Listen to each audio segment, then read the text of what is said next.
8 তারিখের আগে ডক্টর ইউনূস ছিল সারা দেশের মানুষের কাছে একটা আস্থার প্রতীক, উনি আমাদের অনেক কিছু করে দিবেন।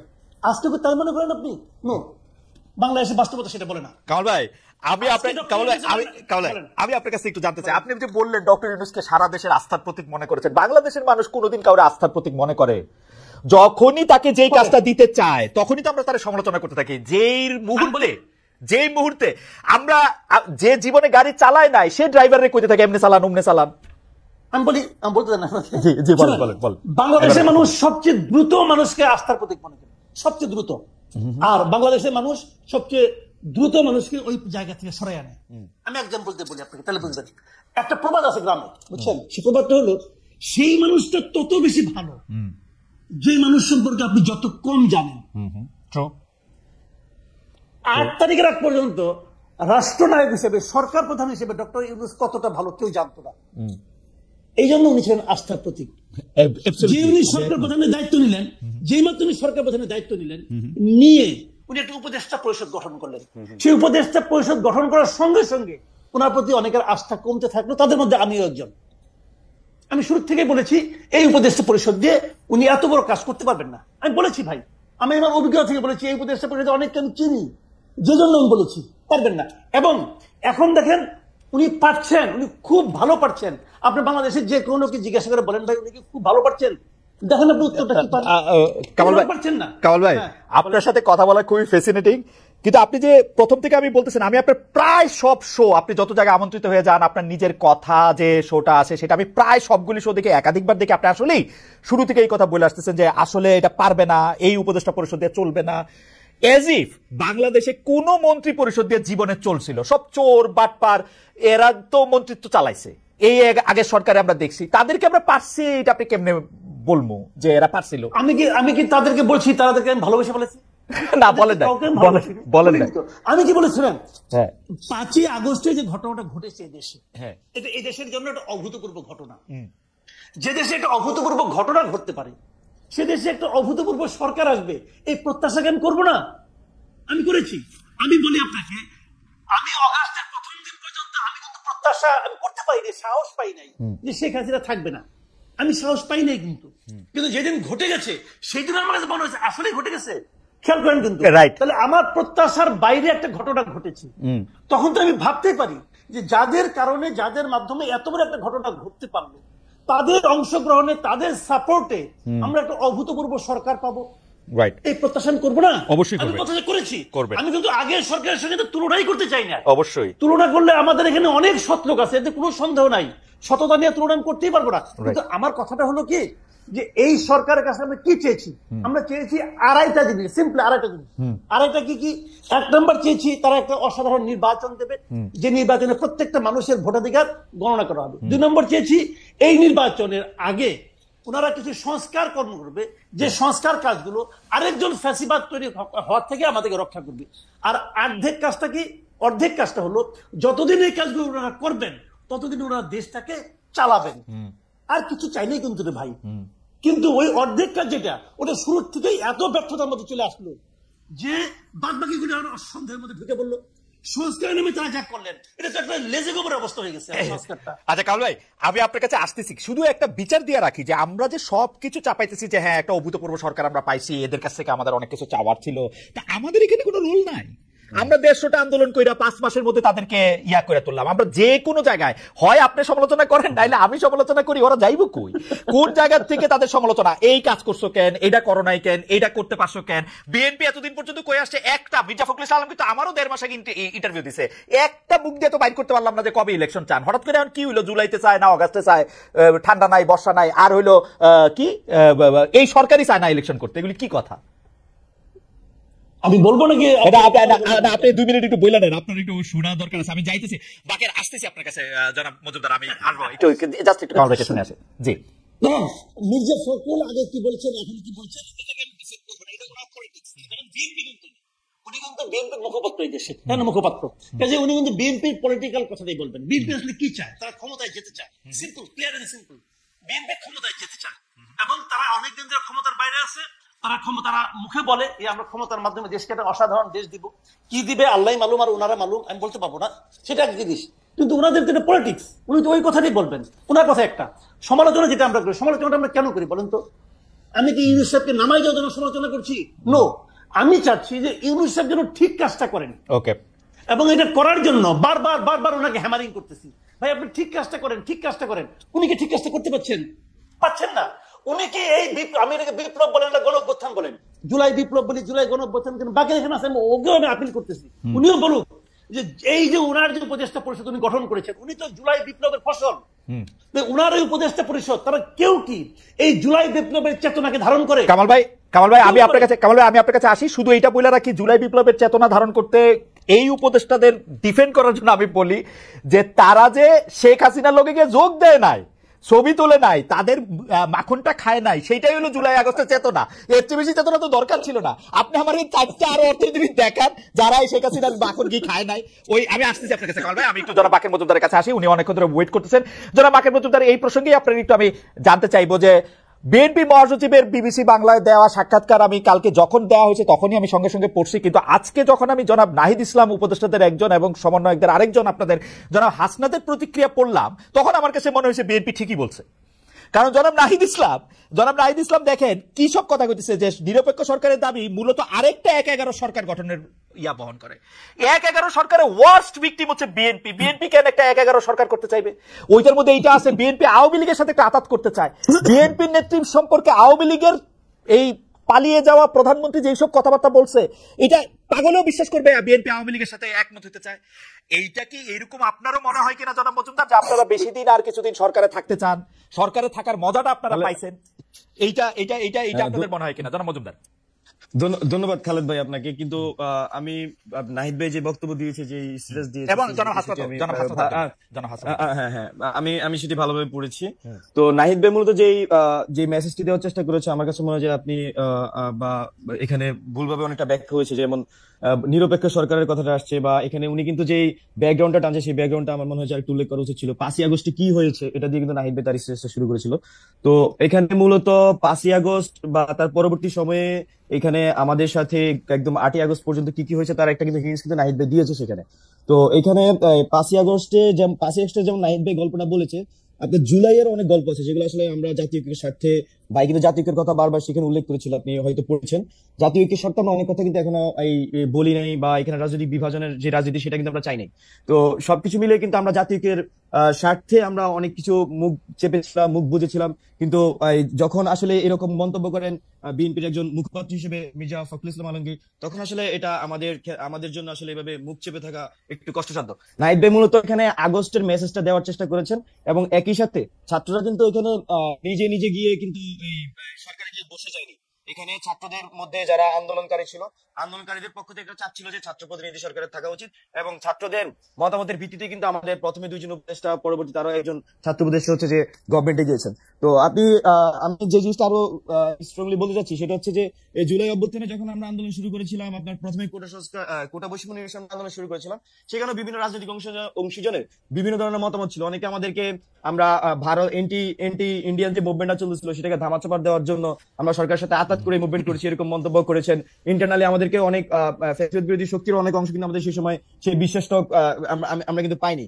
তো আবার একই সাথে এখানে 18ই জুলাইয়ের কথা যদি বলি, 18 জুলাই কিন্তু এখানে বড় বড় রাজনৈতিক স্টেকহোল্ডার অনেকেই আমাদের সাথে আসলে এই ছাত্রদের সাথে যখন গুলি চলছিল, 16 তারিখে গুলি চলছে, আবু সাইদ শহীদ হয়েছে, তারপরে একে একে শহীদ হচ্ছে, 17 তারিখ শহীদ হচ্ছে, 18 তারিখ শহীদ হচ্ছে। 18 তারিখে আমরা বড় রাজনৈতিক স্টেকহোল্ডার গুলোর থেকে সেই সাপোর্টটা পাইনি, সেটা একদম কিন্তু সাধারণ ছাত্ররা কিন্তু মাঠে জীবন দিচ্ছিল এবং লড়াই করে যাচ্ছিল। আমি আপনাকে আরো স্পষ্ট উল্লেখ করতে চাই, 24শে জুলাই আমার স্পষ্ট মনে আছে, তখনও এখানে একটা বৃহত্তর রাজনৈতিক দলের হাইকমান্ড থেকে আমাদেরকে তথ্য জানা যে না বাবারা তোমরা মাঠে লড়াই করে যাও, আমাদের এখনো সাংগঠনিক সিদ্ধান্ত হয়নি। তো এই যখন পরিস্থিতি হয়, এবং আমি নাহিদ ভাই, আসিফ মাহমুদ, আমরা মনে হয় 26শে জুলাই আমাদেরকে ডিবি হেফাজতে তুলে নিয়ে যাওয়া হয়, আর 24 জুলাই কনভারসেশন আমি আপনাকে বললাম। তো এরকম ভাবে কিন্তু আমরা পুরা মুভমেন্টে শেষ মুহূর্তে এসে আমি একটু সময় নিচ্ছি, শেষ মুহূর্তে এসে সবাই একত্রে আমরা কিন্তু 5 আগস্ট ঘটিয়েছি। কিন্তু বাস্তবতা হচ্ছে আসলে বাংলাদেশের মানুষ যে ভোগান্তিটা ভুগেছে বিগত 15-16 বছর ধরে, সেখানে কিন্তু বিএনপি বৃহত্তর রাজনৈতিক দল হিসেবে বা বৃহত্তর বিরোধী রাজনৈতিক দল হিসেবে শক্তি হিসেবে তাদের কিন্তু অনেক ধরনের নানা ধরনের ভূমিকা আমাদের কাছে মনে হয়েছিল যে পালন করার সুযোগ ছিল। কিন্তু আমরা জুলাইয়ে এসে কিন্তু এই বাস্তবতা দেখেছি আসলে কেন আসলে এই আগের আন্দোলনগুলো ফসল পাচ্ছিল না। তো এখানে আসলে নেতৃত্বের বিষয়টা থাকে, যেমন আবার একই সাথে আমি 5ই আগস্টে যে জিনিসটা ঘটেছে ছাত্রদের সাথে প্রতারণার ঘটনা, আমরা মনে করছি এটা প্রতারণার মধ্যে ঘটেছে। যখন আমাদের উপর গুলি চলছিল তখন পুলিশ গুলি থামেনি। আমরা শাহবাগে আমার স্পষ্ট মনে হচ্ছে শাহবাগ থেকে আমরা সংসদ ভবনের দিকে মুভ করতেছিলাম, তখন আমাদের কাছে তথ্য এসেছে যে রাজনৈতিক অংশীজনগুলোর বড় বড় দলগুলোর একটা বড় অংশ হচ্ছে ক্যান্টনমেন্টে গিয়ে সেখানে ক্ষমতা ভাগাভাগির দর কষাকষির আলাপ চলছিল। তো সবকিছু মিলে ছাত্রদেরকে তখন মাইনাস করার চেষ্টা করা হচ্ছিল। এখনো কিন্তু ছাত্রদেরকে কিন্তু আমরা মনে করছি যে বিভিন্ন ভাবে অসহযোগিতার মধ্যে দিয়ে বিভিন্ন জন, আমরা সবার কথা বলবো না, একটা বড় অংশ ছাত্রদের বিরুদ্ধে এই ষড়যন্ত্র করে যাচ্ছে। নাহিদ ভাই মূলত ব্যাকগ্রাউন্ড টেনে, আমি একটু শেষ করি, নাহিদ ভাই মূলত ওনার ব্যাকগ্রাউন্ড টেনে, আন্দোলনের ব্যাকগ্রাউন্ডে খুব শর্ট আকারে ভাই টেনে মূলত তার এই রাজনৈতিক যে বাস্তবতা বা বাংলাদেশের যে বাস্তবতা সেটা জনগণের সামনে নাহিদ ভাই কিছুটা উপস্থাপন করার চেষ্টা করেছে। জনাব মজুমদার, আমার 2-3টা প্রশ্ন আছে, আপনি যদি এক এক করে আপনার বক্তব্য থেকে আপনি বলেন যে আপনি জুলাই আগস্ট আন্দোলনের কথা বলছিলেন যে বড় বড় রাজনৈতিক দলগুলো আপনাদেরকে মাঠে থাকার কথা বলে তারা বাইরে ছিল, সেই ক্ষেত্রে আমরা কি ধরে নিব যে রাজনৈতিক দলগুলোর সমর্থন আপনারা পান নাই? মানে আপনি একটা করে বলেন। দুই হচ্ছে রাজনৈতিক দলগুলো এটা ব্যাখ্যা দিতে গিয়ে এটা বলেছিল যে যেহেতু এটা সর্বজনের আন্দোলন, এটাকে পলিটিক্যাল আন্দোলন যাতে শুরু থেকে মনে না হয় সেজন্য তারা পিছনে থেকেছেন। এই কথা কি অসত্য কিনা? 3, বারবার বলা হচ্ছে যে শিবির আপনাদেরকে অনেক বেশি সাহায্য করেছে, জামাতে ইসলামী অনেক বেশি আপনাদের সঙ্গে ছিল, সেইটা আপনারা কত বেশি এইটাকে মনে করেন যেটা ঠিক? এবং আপনারা যে ক্যান্টনমেন্টে গিয়ে ভাগাভাগির কথা আপনি বলেছেন এবং নাহিদ ইসলাম এটা বললেন, এই বিষয়টা কি আপনারা প্রমাণ করতে পারবেন? এই বিষয়টা কিন্তু অনেক বড় এলিগেশন, কারণ 5 আগস্ট শেখ হাসিনা যাওয়ার আগেই আপনারা এলিগেশন তুলতেছেন যে 3 আগস্ট তারা গিয়ে সেখানে ভাগাভাগি করছিলাম, আপনারা বিএনপিকে মিন করতেছেন। সর্বশেষ আমি যেটা বলতে চাই যে আপনারা এই কথা বলতেছেন যে ছাত্রদেরকে মাইনাস করার কথা, কিন্তু বিএনপি তো জাতীয় সরকারে গেলে আপনাদের আসলে জাতীয় সরকারে যাওয়া হইতো না, বা ওইটা নাহিদ ইসলাম সাহেবও বলেছেন। এবং আপনারা আন্দোলনের অন্যান্য যারা স্টেক হোল্ডার তারা তো আপনাদের উপর সকল কিছু ছেড়ে দিয়ে চলে আসলেন হচ্ছে বাইরে। আপনারা কিভাবে এখন বলেন যে অন্যরা, মানে একটু যদি আপনি বলেন, আমি আপনার কাছে একটু শুনতে চাই। আচ্ছা, আপনি প্রথমে প্রশ্ন করেছেন যে রাজনৈতিক দলগুলো কি আন্দোলনে ছিল কি অংশ ছিল। অবশ্যই আন্দোলনের রাজনৈতিক দলগুলোর যারা সমর্থক ছিলেন, আমরা মনে করছি একদম মাঠ পর্যায়ে থেকে শুরু করে রাজনৈতিক দলগুলোর সমর্থক আন্দোলনে ব্যাকবোনের মতো ছিলেন। আমরা দেখেছি আমাদেরকে বিভিন্ন পর্যায়ে সহযোগিতা করেছেন। আমি আপনাকে যে কথাটা বলেছি সেটা হচ্ছে সাংগঠনিক সিদ্ধান্ত আকারে কিন্তু আমরা যখন আন্দোলন চালাচ্ছিলাম তখন আমরা কিন্তু সাংগঠনিক লিডারশিপের সাথে বিভিন্ন সময় যোগাযোগ করতাম। তো দেখা যাচ্ছে যে আমি বলবো না যে অবশ্যই আন্দোলনে রাজনৈতিক দলগুলোর অনেক বৃহত্তর ভূমিকা ছিল, এটা অবশ্যই স্বীকার তো করবোই। আমি বলছি যে কিছু কিছু মোমেন্টাম ছিল, ওই মোমেন্টাম গুলো যখন আন্দোলনের দিক ঠিক করছিল তখন আমি কিছু পয়েন্ট আপনাকে আমি বলেছি। এটা কিন্তু আমি পুরা আন্দোলনের কথা বলিনি আপনাকে, আমি কিন্তু বলেছি যে খুবই নির্দিষ্টভাবে 24 জুলাইয়ের কথা বলেছি। আমি আপনাকে 18 জুলাইয়ের কথা বলেছি। 24 জুলাই থেকে আপনাদের লক্ষ্যে সরকার পতন ছিল। আমাদের যখন এখানে আপনার 16 তারিখে আমাদের শিক্ষার্থীদের উপর গুলি চালানো হয়, 17 তারিখে আমাদের ভাইদেরকে হত্যা করা হয় এবং 18 তারিখেও আমাদের উপর গুলি চালানো হয়, 19 তারিখে গুলি চালানো হয়, 19 তারিখে আমাদের লিডারশিপের একটা বড় অংশকে গুম করে ফেলা হয়। তো তার পরবর্তীতে আমাদের কাছে কিন্তু বিষয়টা ক্লিয়ার হয়ে গেছিল এবং 19 তারিখে গুম হওয়ার যে প্রেক্ষাপটটা ছিল যে তৎকালীন যে ফ্যাসিস্ট গভর্নমেন্টের আপনার আইনমন্ত্রী ছিলেন, উনি তো আহ্বান করেছিলেন যে ছাত্রদের সাথে বৈঠকের, কিন্তু আমরা কিন্তু তখন খুব স্পষ্টভাবে জানিয়েছিলাম যে গুলির সাথে সংলাপ নয়। সেই প্রেক্ষিতে দেখা যাচ্ছে যে আমাদের লিডারশিপের একটা অংশকে কিন্তু তখন গুম করে ফেলা, এবং আমরা কিন্তু তখন আমাদের কাছে বিষয়গুলো ক্লিয়ার হয়ে যায়। জি, সরকার পতনেরই আন্দোলন করতেছিলেন 24 তারিখ। জি 24 তারিখে আমরা সরকার পতনের আন্দোলনে ছিলাম মেন্টালি, জনগণ আমরা মনে করছি যে এই সময় রাজনৈতিক দলগুলো আপনাদেরকে আসলে এইটা বলার বা বোঝানোর পরও তারা আপনাদেরকে সহযোগিতা করে নাই, এটা আপনারা মেনে করতে। আমি বলবো যে রাজনৈতিক দলগুলোর যারা সমর্থক এবং সাংগঠনিক দায়িত্ব ছিলেন বিভিন্ন পর্যায়ে তারা আমাদেরকে যথেষ্ট সহযোগিতা করেছেন, তারা মাঠের মধ্যে সেই কাজটি করেছেন, কিন্তু আমরা নেতৃত্ব পর্যায়ে থেকে আসলে গ্রিন সিগন্যাল পাইনি, যেটাকে আসলে গ্রিন সিগন্যাল আকারে আমরা বলছি। সেটা কিন্তু অবশ্যই আমরা অগাস্ট মাসে গিয়ে কিন্তু আমরা সেটা পেয়েছি, সেটা এই একটা আমরা ইসে এসেছিলাম। আপনারা মনে করছেন যে এটা জুলাইতে পেলেই ভালো হতো? হ্যাঁ, এটা কিন্তু 18 জুলাই যদি আমরা পেতাম হয়তো আমাদের এই মানে আমার এটা অগাস্টের যাওয়া হতো নাকি, আমরা যেটা মনে করছি অগাস্টের 5 তারিখ লাগতো না, সেটা আরো আগে হওয়ার সম্ভাবনা বা সুযোগ ছিল। এই সময় রাজনৈতিক দলগুলো একটা হালুয়া রুটির ভাগে ছিল সরকারের সাথে। না, আমি সেটা স্পষ্ট না, তবে আমাদের কাছে আমাদের কাছে যে তথ্য ছিল আমি সেটা আপনাকে উপস্থাপন করার চেষ্টা করেছি খুবই শর্টলি।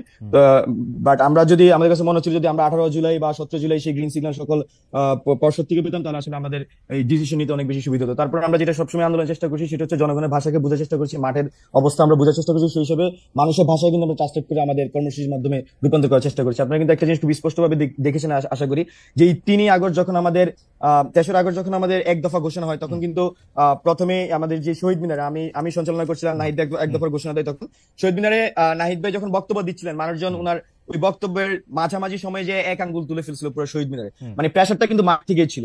তো আমাদের আমরা সেই সময় রাজনৈতিক দলগুলো ক্যান্টনমেন্টে গিয়ে আসন ভাগাভাগি করছিল। না এটা 3 আগস্ট আমি আপনাকে বসেছি না আমি আসন ভাগাভাগির কথা বলিনি ভাই, আমি যেটা বলেছি যে নাহিদ ভাই তার স্ট্যাটাস উল্লেখ করেছে আপনার 5ই আগস্টে যখন আমরা রাস্তায়, তখন হচ্ছে যে রাজনৈতিক দলগুলোর একটা অংশ হচ্ছে যে আপনার ক্যান্টনমেন্টে চলে গিয়েছিল এবং ছাত্রদেরকে সেখানে কিন্তু রাজনৈতিক দলের অংশটা কোথায়? আমি নাহিদ ইসলামের স্ট্যাটাস থেকে বরং পড়ি। ছাত্র জনতা যখন রাজপথে লড়াই করছে, পুলিশের গুলি অব্যাহত রয়েছে, তখন আমাদের আপোষকামী অনেক জাতীয় নেতৃবৃন্দ ক্যান্টনমেন্টে জনগণকে বাদ দিয়ে নতুন সরকার পরিকল্পনা ব্যস্ত ছিলেন। এটা কারা, মানে কোন রাজনৈতিক গ্রুপ? এখানে আপনার এখানে তো আমার তো বাহিনী মনে আসছে না, তবে বিএনপি প্রতিনিধি ছিল, তারপর হচ্ছে যে আরো বেশ কয়েকটি দলের প্রতিনিধি ছিল, যেখানে ছাত্রদেরকে 3জন বা 4জন সমন্বয়কের নাম তখন আমরা স্কুল দেখছিলাম, কিন্তু তারা আসলে ছাত্র সমন্বয়ক ছিলেন না, বা আমাদের যারা নেতৃস্থানীয় ছিল তাদের সাথে আসলে তখন ওই যোগাযোগটা হয়নি। তো এই বিষয়টি আসলে আমাদেরকে তো ওই সময় মর্মাহত করেছে। জামাত শিবিরের অবস্থান কিরকম ছিল সে সময়? এখানে আন্দোলনের সময় আমাদের রাজনৈতিক ছাত্র সংগঠনগুলো হচ্ছে রাজনৈতিক যে ছাত্র সংগঠনগুলো, বিশেষ করে ছাত্র শিবির বা বামপন্থী ছাত্র সংগঠন, তারা আমরা মনে করছি যে ভ্যানগার্ডের মতো এই আন্দোলনের ভূমিকা পালন করেছে, এবং আপনারা যারা আমাদেরকে সামনে দেখেছেন তারা আমরা নিউক্লিয়াসের মতো আন্দোলনের কাজ করার চেষ্টা করেছি। তো এখানে 24 তারিখের গ্রিন সিগন্যালের কথাটা যেটা বলতেছেন, 24 জুলাই গ্রিন সিগন্যালের যেটা কথা বলতেছেন, যেটা বিএনপি থেকে আসে না, সেটা কি জামাত থেকে আসছিল? গ্রিন সিগন্যাল কি জামাত? না এখানে আন্দোলনের মধ্যে হচ্ছে বিভিন্ন বলা চলে যে বিভিন্ন পর্যায় ছিল। হ্যাঁ, এক এক পর্যায়ে আমরা আসলে এক এক ধরনের সহযোগিতা পেয়েছি। তো এখানে আমি যেটা উল্লেখ করেছি সেটা 24 জুলাই, সেটা একটা কনভারসেশন আমি আপনাকে করার চেষ্টা করেছি, বলার চেষ্টা করেছি, তবে এটা খুবই এরকম উল্লেখযোগ্য না যে আমি একই সময়ে আরেকটা রাজনৈতিক স্টেকের সাথে আমাদের যোগাযোগ হচ্ছিল কিনা। জি ধন্যবাদ। না আমি এটা ঠিক আসলে বুঝতে পারতেছি না, আপনার কাছে আমি আবার আসবো। আরেকটা জিনিস একটু যদি আপনি বলেন, এই কথা আপনিও আপনার বলার মধ্যে বলেছেন এবং নাহিদ ইসলাম সাহেবের স্ট্যাটাস আমি দেখতে পাচ্ছি, 3 আগস্ট থেকে আমরা বলে আসছি আমরা কোনো প্রকারের সেনা শাসন বা জরুরি অবস্থা মেনে নিব না। এই প্রস্তাব আপনাদেরকে কে দিতেছিল, সেনা শাসন বা জরুরি অবস্থা? আমরা যখন হ্যাঁ সেটাই বলছিলাম, আমরা যখন ডিবি হেফাজত থেকে ছাড়া পাই, আমরা যেটা চেষ্টা করি যে আসলে মানুষজন এই মাঝখানে তো আমরা আসলে নেটওয়ার্ক থেকে বিচ্ছিন্ন ছিলাম, তো নেটওয়ার্ক থেকে বিচ্ছিন্ন থাকার ফলে তো আমরা যেটা করেছি আমাদের যারা আরো আন্দোলনকারী ছিলেন তাদের সাথে আমরা যোগাযোগ করার চেষ্টা করেছি, এবং এই ওই সময় রাজনৈতিক যে পরিক্রমা যেটা চলছিল সেটা আমরা বোঝার চেষ্টা করছিলাম।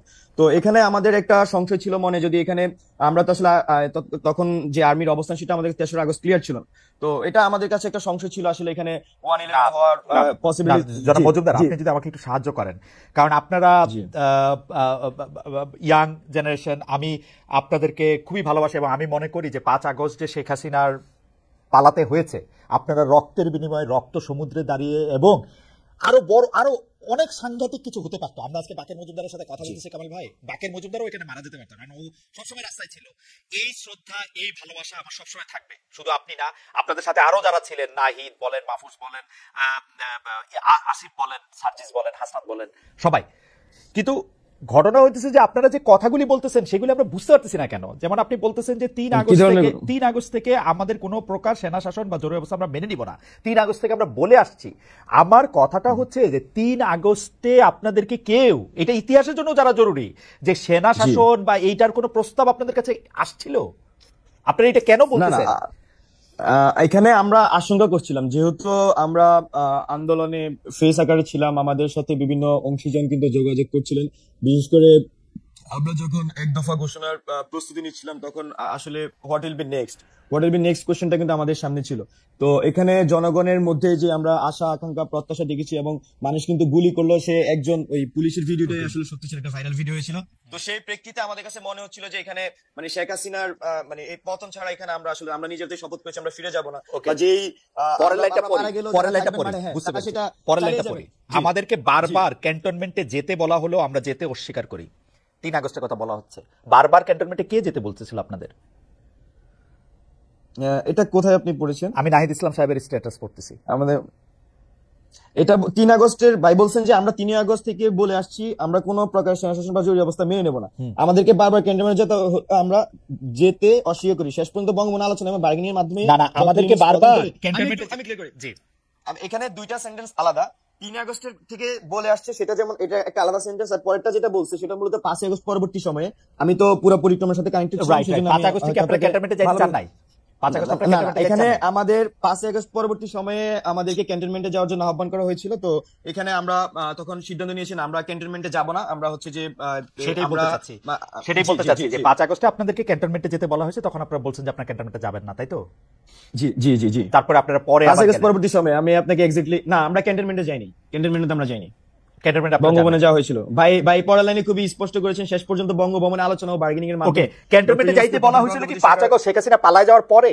সেটাই বুঝতে চাইছিলাম, পালা যাওয়ার আগে নাকি? সেটাই পালা যাওয়ার পরে। ওকে, জনাব বাকির মজুমদার, আসছি আবার আপনার কাছে।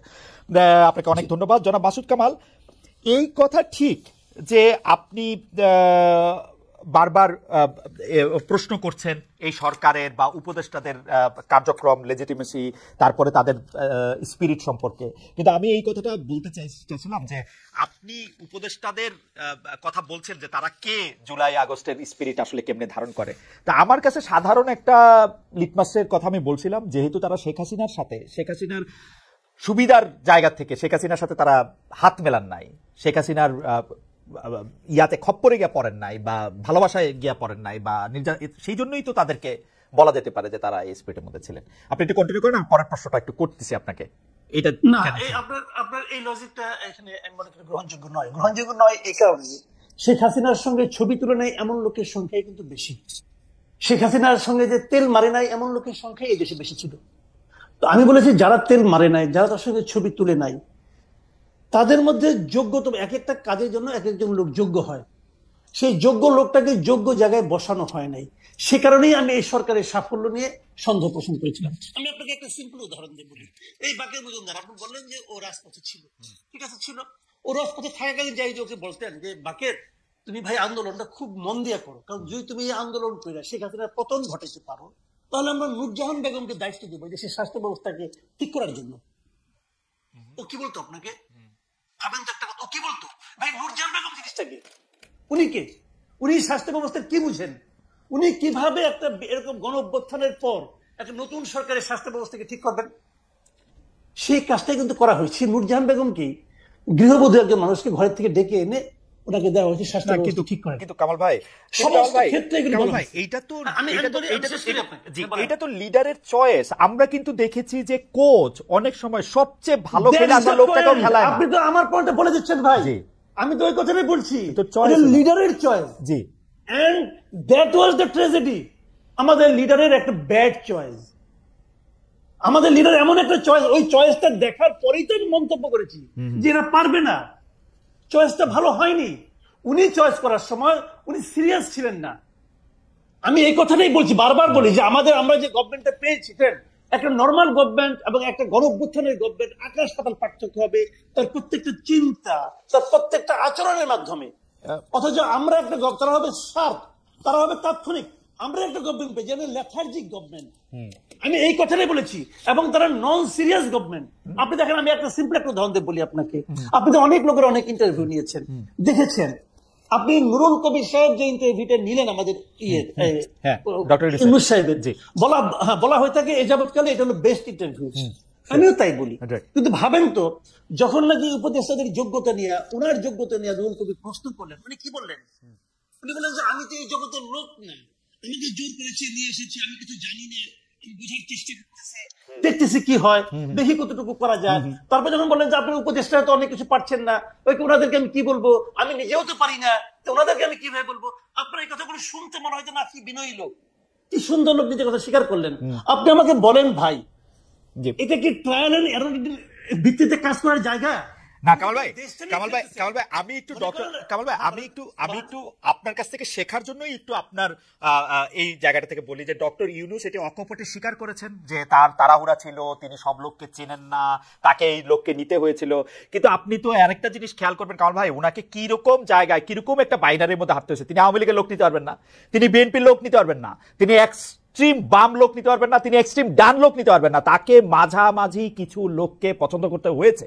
এর মধ্যে কিছু লোক ভালো থাকতে পারে, কিছু লোক খারাপ থাকতে পারে, কিন্তু তার ইন্টেনশন নিয়ে আমরা কেন প্রশ্ন তুলবো? আপনি দেখেন এতগুলি কনস্ট্যান্ট যদি কামাল ভাই আপনাকেও দেই, এতগুলি কনস্ট্যান্ট আপনাকে দিলে আপনার জন্য কঠিন হবে একটু। আমি বলি আপনাকে, শুনুন, আপনি চমৎকার প্রশ্ন করেছেন। ইন্টেনশন অবশ্যই ইম্পর্টেন্ট। আপনি একটা ভালো ইন্টেনশন নিয়ে একটা খড়ের গাদায় একটা মেসের কাঠি জ্বালাই দেন, জ্বলবে না আগুনটা ভাই? জ্বলবে। ইন্টেনশনে কিন্তু আগুন নিভাবে না, রাইট? ইন্টেনশনে কিন্তু তাপ কমাবে না, রাইট? সেই তাপটা তো আমার গায়ে লাগতেছে। আপনি শুনেন, সারল্য, ভদ্রতা, নম্রতা, এটা কিন্তু যোগ্যতার বহিঃপ্রকাশ নয়। আপনি একটি যুদ্ধে নেমেছেন, ইটস এন ওয়ার। আপনি সেই যুদ্ধে আপনি পারছেন না রে ভাই। আপনি বলছেন যে আমি দেখি ট্রায়াল এন্ড এরর বেসিসে। শুনেন, আপনার সামনে দিকে তার ছিল, খোলা তার, একজন আপনাকে বললো ভাই তারটা মানে কি ইলেকট্রিসিটি আছে? আপনি বলেন ঠিক আছে, হাত দিয়ে দেখি তো ইলেকট্রিসিটি আছে কিনা। আপনি কি হাত দিয়ে দেখবেন? আপনি যদি হাত দিয়ে দেখেন, যদি থাকে তাহলে এটা ধরবো না, তো ধরলে তো আপনি মরেই যাবেন না ভাই। কিন্তু আপনি তো পুরো জাতিকে সঙ্গে নিয়ে হাত দিচ্ছেন। না কামাল, এটা কিন্তু ব্যক্তিগত চাওয়া পাওয়ার বিষয় না। আমি আপনাকে বলি, শুনেন, প্রত্যেকটা ক্ষেত্রে এই ঘটনাগুলো ঘটছে। তো আপনি কোন ক্ষেত্রে আপনি বলেন? আপনি জীবনে অনেকদিন সাংবাদিক করতেন, আপনি বলেন তো, অর্থ বছরের মাঝামাঝি আইসা শতাধিক পণ্য এবং সেবার উপর আপনি ভ্যাট এবং সম্পর্ক শুল্ক জারি করছেন, কার সঙ্গে আলাপ করে করছেন? ওকে, আপনি কার সঙ্গে আলাপ করে করেছেন? আমি একটু আগের থেকে আসি কামাল ভাই। সেইটা হচ্ছে যে আপনি বলতেছেন যে এটা একটা যুদ্ধ, কিন্তু আমি তো দেখতেছি সেটা হচ্ছে যে তিনি আসছেন শান্তিরক্ষা মিশনে। আমাদের শান্তিরক্ষা মিশন আর্মির যখন আফ্রিকায় যায়, তারা যুদ্ধ করতে চায় না, তারা শান্তিটা বজায় রাখতে চায়। তাদেরকে তো একটা নিরপেক্ষ জায়গা, ডক্টর ইউনূস যুদ্ধ করতে আসেন না। আচ্ছা, খুব ভালো, আপনি চমৎকার উদাহরণ দিচ্ছেন। আমি এই চমৎকার উদাহরণ দিচ্ছি, একটা মন্দ উদাহরণ দিই আপনাকে। যে শান্তিরক্ষা মিশনের সমস্ত মসজিদের ইমাম এবং পাদ্রীদের না পাঠায় সেনাবাহিনীকে পাঠায় কেন ভাই? কারণ যদি যুদ্ধ লাগে যুদ্ধ করবে, যুদ্ধ করবে। That is the point. That is the point. যুদ্ধ তো লেগে আছে সারা দেশে। মানুষকে জিজ্ঞাসা করেন না তার পকেটে কি যুদ্ধ লাগছে কিনা, বাজারে যে দেখেন না যুদ্ধ লাগছে কিনা, যুদ্ধ লেগে আছে না। কিন্তু কামাল ভাই, আপনি এর আগেরটা না বললে কেমনে হবে? 15 বছর আওয়ামী লীগের দুঃশাসন, তার আগ পর্যন্ত বিভিন্ন প্রতিষ্ঠান ধ্বংস হওয়া, পুরা 2024-এর এপ্রিল মাস থেকে একের পর এক আন্দোলন, নানা ধরনের বিষয়াদি, জুলাই আগস্টে কোনো কিছু কাজ না করা, এগুলি আপনি দ্রব্যমূল্যের জন্য একটু সাফার আমরা করবো না, একটু আমরা দিব না? মানে আমি এর আগে যে দেশটাতে থাকতাম জার্মানিতে, তারা তো 15 বছর ডাস্টবিনে খাবার খায় দেশটারে ঠিক করলো। ওকে, তাহলে আপনি প্রত্যেকটা বাজারের আশেপাশে 20-30 টাকার ডাস্টবিন রাখেন।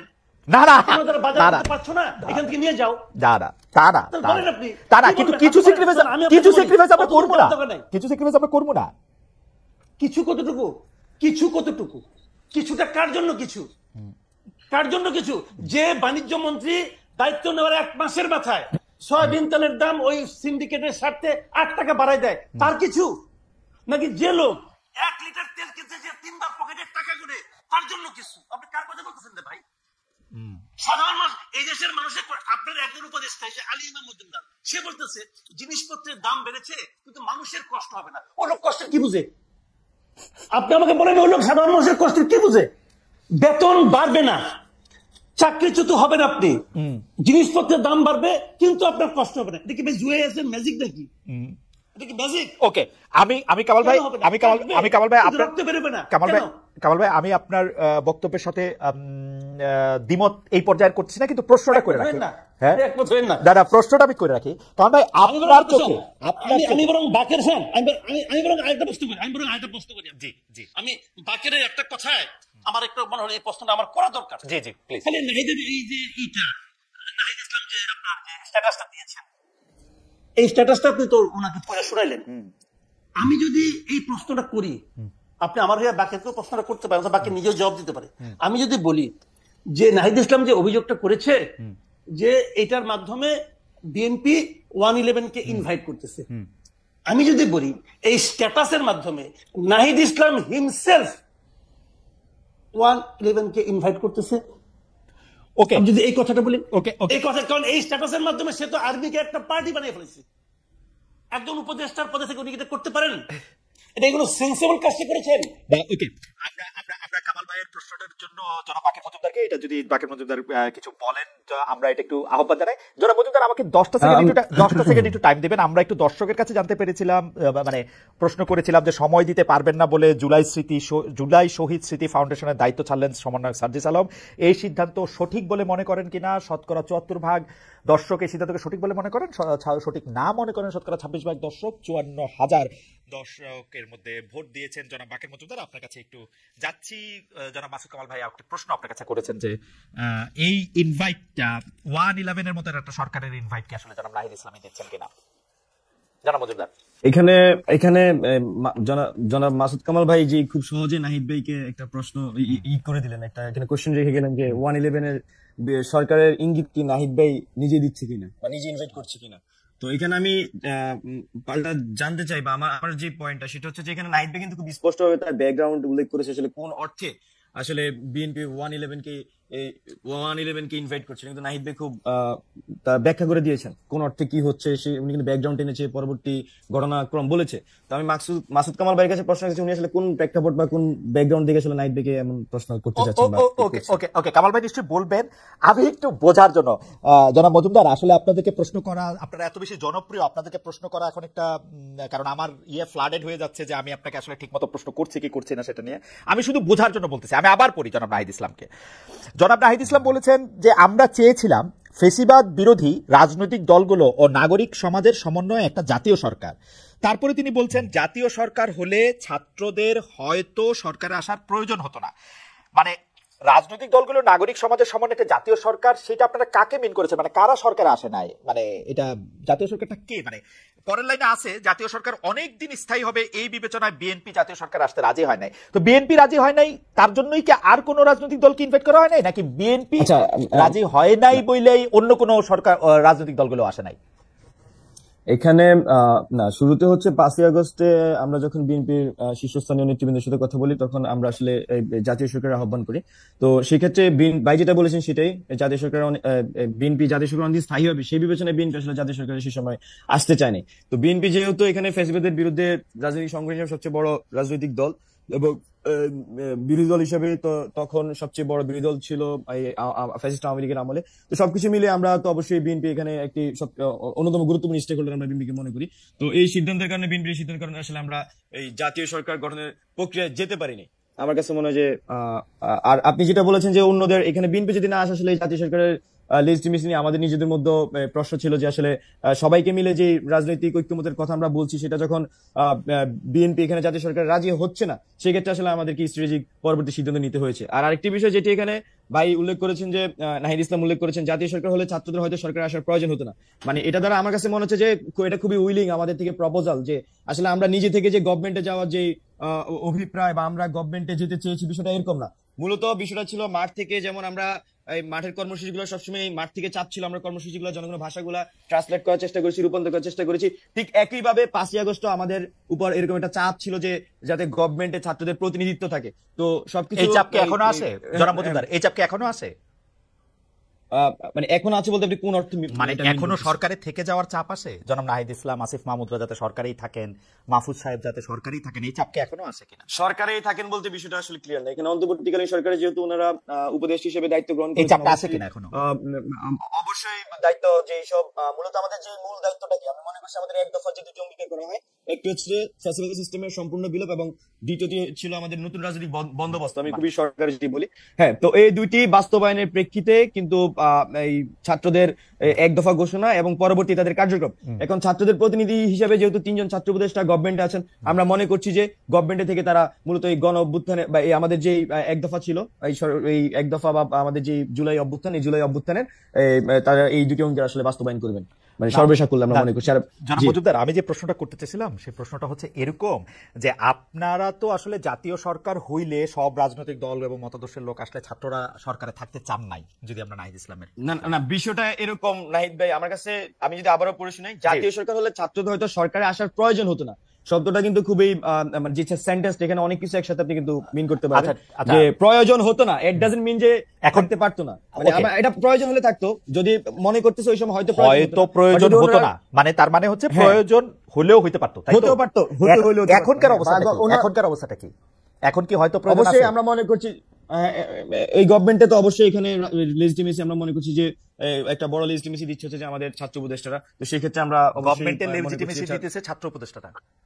না আমি বলছি একটা আমি মনে হয় ওয়ার্ডিং এ ভুল করতে পারি, বাট আমি বোঝানোর চেষ্টা করেছি যে এই গভর্নমেন্টের অন্যতম লেজিটিমেসি হচ্ছে আমরা মনে করছি আমাদের ছাত্র উপদেষ্টা, যেহেতু ছাত্ররা আন্দোলনের নেতৃত্ব দিয়েছে এবং তাদের প্রতিনিধিত্ব ছাত্ররাই চেয়েছে, এবং সেই প্রতিনিধি হিসেবে জনাব মজুমদার, আমি একটু যদি ধীরে বলেন, আমি আপনার এই বক্তব্যটা একটু লিখে নিতে চাই, যে আপনি একটু বলেন তো যে বর্তমান সরকারের অন্যতম লেজিটিমেসি দিচ্ছে আমাদের ছাত্র উপদেষ্টারা। ওকে, ফাইন, ফ্যান্টাস্টিক। আমার প্রশ্ন হচ্ছে সরকারের অন্যতম লেজিটিমেসি দিচ্ছে ছাত্র উপদেষ্টারা। আমি এখন একটা প্রশ্ন আপনাকে করতে চাই যে এই জুলাই আগস্ট আন্দোলনে আপনারা যারা নেতৃত্ব দিয়েছেন, সেই আপনাদের উদ্যোগে বা আপনাদের নেতৃত্বে একটা রাজনৈতিক দল হতে যাচ্ছে, আমরা এরকম শুনতে পাচ্ছি, মানে এটা হবেও।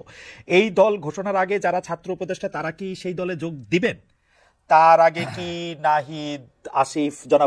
জনাব আসিফ, জনাব মাহফুজ তারা সরকারি পদ ছাড়তে পারেন, নাকি সরকারি দলে থেকেই তারা এটা করবেন? আচ্ছা, আমি প্রথমেই আবার সেটা হচ্ছে আমি বলছি আমাদের এক দফার যে দ্বিতীয় অঙ্গীকার, আমি আবার উল্লেখ করছি ফ্লেক্সিবিলিটি সিস্টেমের সম্পূর্ণ বিলোপ এবং নতুন রাজনৈতিক বন্দোবস্ত। মূলত এই দুটি অঙ্গীকারকে সামনে রেখে বৈষম্যবিরোধী ছাত্র আন্দোলন এই 5 আগস্ট পরবর্তী সময়ে তারা সারা দেশে কাজ করে যাচ্ছে। তো বৈষম্যবিরোধী ছাত্র আন্দোলন থেকে যখন দুজন সমন্বয়ক ছিলেন যে আমাদের নাহিদ ইসলাম এবং আসিফ মাহমুদ, তারা যখন গভর্নমেন্টে চলে গিয়েছেন তখন তারা কিন্তু গভর্নমেন্টের হয়ে তাদের দায়িত্ব পালন করছেন। আর বৈষম্যবিরোধী ছাত্র আন্দোলন অন্য যারা নেতৃবৃন্দরা ছিলেন তারা মূলত দুটি অঙ্গীকারকে সামনে রেখে তারা বাকি সব কাজগুলো করে যাচ্ছেন। এখন আমাদের মাঠে থেকে 5 আগস্ট পরবর্তী সময়ে জনগণের আশাকাঙ্ক্ষা বলি, জনগণের চাপ বলি, ছাত্রদের চাপ বলি, একটা নতুন রাজনৈতিক দলে কিন্তু আমাদের উপর একটা সেই চাপ আছে। তো এখন আমরা বৈষম্যবিরোধী ছাত্র আন্দোলন, আমি যেটা বলছি আমাদের এক দফা যে দুটি অঙ্গীকার, সেই দুটি অঙ্গীকার বাস্তবায়নের লক্ষ্যে কাজ করে যাচ্ছে। আমাদের রাজনৈতিক দলের বিষয়টি এখনো বিবেচনাধীন আছে, এখন এই বিষয়ে এখনো সম্পূর্ণ সিদ্ধান্ত হয়নি, আমি সেটাই বলবো। আর আপনি যদি বলেছেন যে এখানে আমাদের যারা ছাত্র উপদেষ্টারা গভর্নমেন্টে আছেন, আমরা মনে করছি যে ছাত্র উপদেষ্টা যে গভর্নমেন্টে আছেন সেখানে তারা আমাদের ছাত্রদের প্রতিনিধিত্ব করছেন গভর্নমেন্টে, এবং হচ্ছে যে এক দফা দুটি অঙ্গীকার, সেই দুটি অঙ্গীকার বাস্তবায়নে তারা কিন্তু সেখানে কাজ করে যাচ্ছেন। আর রাজনৈতিক দলের সাথে তাদের নতুন রাজনৈতিক দলের সাথে তাদের যে আপনি যে সম্পর্কের কথা বলছেন যে বা তারা আসবে কিনা, হ্যাঁ, সেই বিষয়টিও আমি মনে করছি যারা গভর্নমেন্ট আছে তারা আসলে এই নতুন রাজনৈতিক দলে আসার সুযোগ কম। আর সেক্ষেত্রে যদি তারা কখনো রাজনৈতিক দলে আসতেই পারেন, বাংলাদেশের নাগরিক হিসেবে তারা রাজনৈতিক দলের অধিকার আছে, সে যদি কখনো রাজনৈতিক দলে আসে অবশ্যই সেই গভর্নমেন্টে থাকবে না, সেভাবেই সে আসলে রাজনৈতিক দলে আসবে। আমি গভর্নমেন্ট বলতে বলছি ইন্টারিম গভর্নমেন্টকে। জি, যদি রাজনৈতিক দল করে তাদের আসলে গভর্নমেন্টে না থেকেই তারা রাজনৈতিক দল করবে, তাই তো?